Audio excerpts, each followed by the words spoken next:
Welcome to Whzan. This is a quick guide to creating and editing your own mimics in Whzan. After logging on to Whzan, we arrive at the main menu. Wherever you are in Whzan, you have access to its comprehensive text-based help by clicking on the help link icon. Alternatively, by selecting context help, you can click on any control to see detailed help for that particular item. We'll begin by creating a new mimic. From the main menu, click on Create a New Mimic.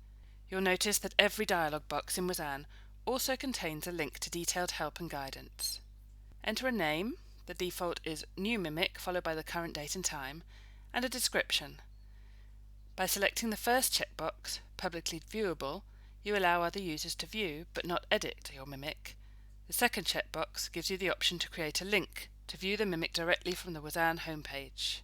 Click OK to create your new mimic. It will now be listed on the main menu. By selecting the mimic and clicking Edit, we can start designing our mimic. The large area in the middle is the editing area, or mimic screen. To the left of the editing area is the toolbox, which contains items we can add. For example, we can add an ellipse, rectangle or line simply by clicking on the required shape, then clicking and dragging on the editing area. We can add text in the same way, then typing in the text box. We can also add images to our mimic by clicking the Image Browser button. We can create a category,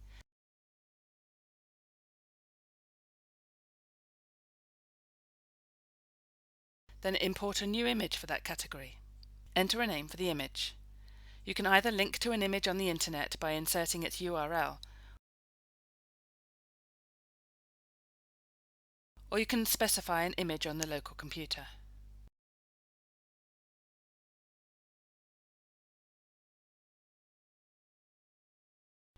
We then select the image and either Add to Palette, which will add the image to the Images area of the toolbox for future use, or Use Now, which will temporarily add the image to the Items area of the toolbox.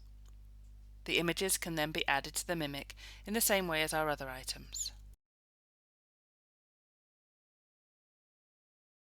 Widgets are useful ready-made images that can be added to mimics. Some of them can be animated to reflect the changing status of devices. We can add a widget by clicking the Widget Browser button and selecting a category. In the Gauges category, for example, we have a range of animated images to choose from. If we select one, we can choose to either add it to the palette for future use or use it now, which will place the widget on the editing area.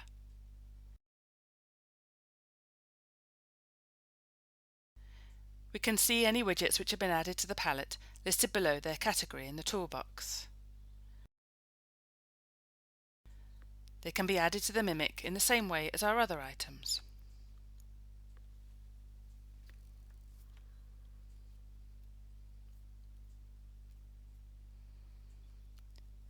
We can use the Select tool at the top of the toolbox to select any items on the editing area. We can select a single item by clicking on it. We can also select multiple items either by clicking and dragging the selection tool or by holding down the Shift key while clicking on the required items. In cases where items overlap, it is possible to dig for the required item by holding down the Control key while clicking. When we select an item, we can alter its appearance by dragging its handles. Note also the property panels to the right of the editing area. Any of the item's properties can be changed here. Common properties are common to all mimic items. We can specify an item's position on the editing area by changing the values for left and top, for example.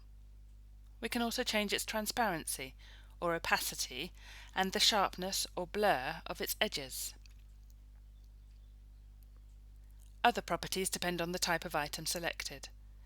Ellipses and rectangles have shape properties, such as line thickness and fill color.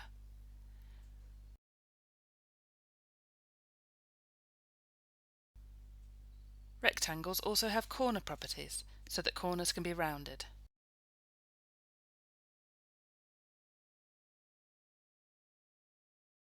You can change a variety of properties for text items, such as font type, size, and color.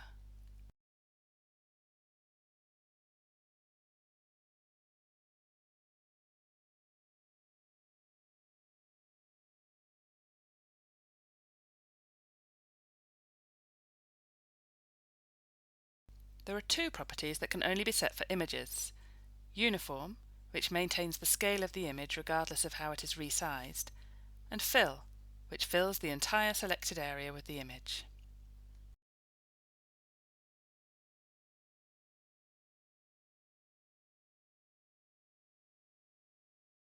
Widget properties vary according to the individual widget. In the light example, we can set the value to on or off.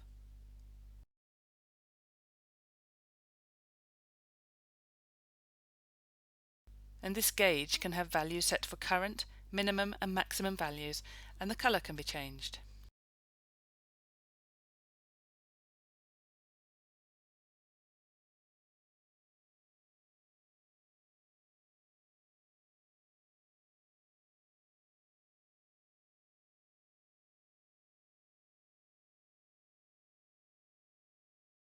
Above and to the left of the editing area is the toolbar. This consists of two tabs. The Home tab contains the Save button and the Undo and Redo buttons. Next we have the Snap to Grid button, which affects the size and position of items added to the mimic. The size and colour of the grid can be defined by selecting the Grid Options button.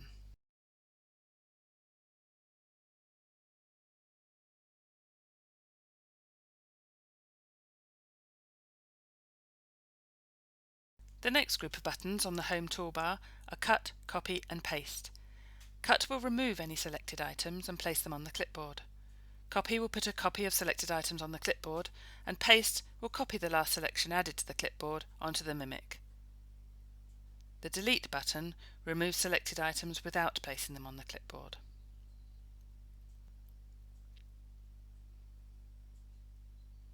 The second toolbar tab is the Arrange toolbar. The first group of buttons allows you to vertically align selected items on the mimic. Align left edges, center points or right edges. The second group of buttons aligns items horizontally. Align top edges, middles or bottom edges. The third group controls the size of selected items by making them the same width or width and height. If you selected the items using the Shift key, items will take their height and width from the first selected item. The next two buttons are for controlling the appearance of overlapping items. You can either bring an item to the front or send it to the back. The last two buttons on the Arrange toolbar are Group and Ungroup. Group means that all selected items can be edited as one item. A mimic can consist of more than one screen. Add a new one by clicking on the Add a New Screen tab. You can also create a copy of a screen by clicking on the screen name and selecting Duplicate Screen. The name, width, height and background colour of a screen can be changed by clicking on the screen name and selecting Properties.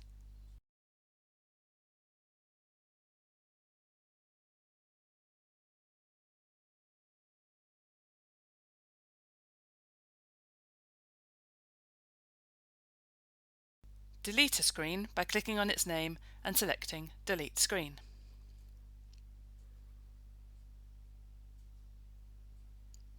Below and to the right of the editing area, you'll find the Zoom tools, which allow you to zoom in or out of your mimic using the Slider tool, the Zoom to 100% button, or Zoom out to show entire mimic button. You can also zoom in or out by rolling your mouse wheel while the cursor is positioned over the editing area. Finally, above and to the right of the editing area, we have Test and View Live buttons. The Test button allows you to display a mimic on the live server while manually updating any data points or alarms. The View Live button will display the mimic on the live server while sending and receiving data point values to and from your devices every 30 seconds.